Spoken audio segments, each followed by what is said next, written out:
Christian malamang masasapul tsak sa sintido. Gang maging kwento ka na lamang parang utak antikristo. Tutal sa pamilya tsaka apo, yan na lang nananatiling bata. Nakatira pa sa mama to, di ba? Hindi ka na naawa. Kaya maging pistol na lang yung pantakas mo at naging ginhawa. Kasi bilang Christian, alam mong wala sa'yong naniniwala. Kaya alam ko naman na need mong help. Parang wala na ma-withdrawng wealth. Kaso pistolero tapos Christ, halatang sira na mental health. Parang nagpahuli ka sa parak para ipuntang jail yung self.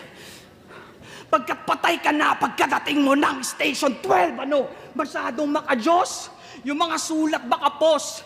Mas makalaban ako parang nagpapako ka sa cross. Hugas kamay ka mang magtago, tsak alam mo yon lubos. Kung mamatay to sa harap ko, kasalanan mo to, boss.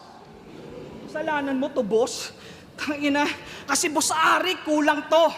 Tangina, traumatic tulad ko. Pag nabuwang, ewan ko lang kung yay muling mabuhay nyo. Tsak di lang tama sa dibdib, mas malupit pa yung takbo. Pagkat baril na sa bibig, yan na huling hapunan mo.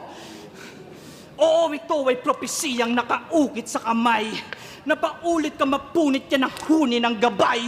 Kaya round to daw papanaw, tsak huli na ang lagay. Kaso sa may pangatlong araw ay muling pagkamatay.